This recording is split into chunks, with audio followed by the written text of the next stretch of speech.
Labas vakaras, ponės ir ponai, mes čia Marijampolėje, sveiki atvykę į baseiną, tačiau šiandien čia plauks ne Rūta Meilutytė, o Marijampolės Sūduva ir Gargždų Banga.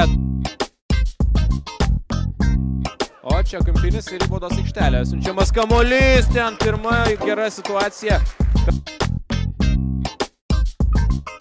Ir... Ojojoj.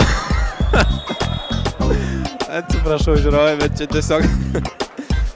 Neįmanoma nieko pasakyti. Aplodismentai čia.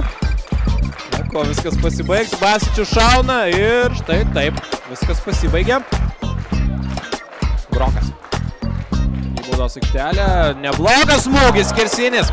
Dabar gelbėja Gargždų Banga. Plačiami šypsinomis, nesvarbu, kokį rezultatų rungtynės baigs. Čia pavojus Šoblinskas, arčiau vartų, kamuolys stoja pelkė ir pavyksta išmušti į Gargždų Bangai.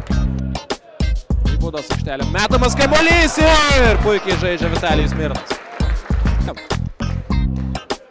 Į baudos aikštelę Vanskis kaip puikiai galvą smūgiuoja, bet dar nuostabiau žaidžia Vitalijus Mirnas. Kauskas Juknojo neblogas, perdamas Salamonavičius, kaip susitvarko su kamuoliu.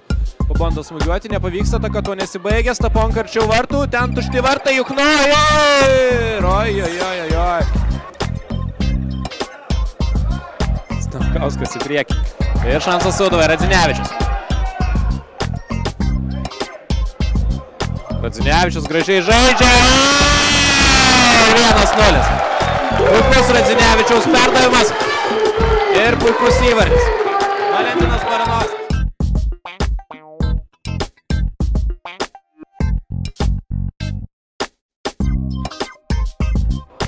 Tai yra galbūt svalios išbandymas.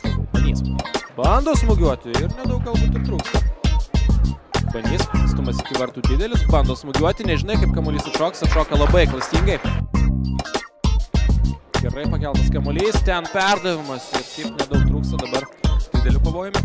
Dabar analogiška situacija jau prie kitų vartų ir čia 100% momentas, kuris lieka neišnaudotas. Valtis. Čia Radzinevičius ir ne visai patikimai, sakyčiau, žaidžia dabar. Gynyba, čia Brokas ir... Nesublizgėjo Bangos gynyba šiame epizode. Ir viskas baigėsi antroje įvarčio. Audrius Brokas į tuščius vartus.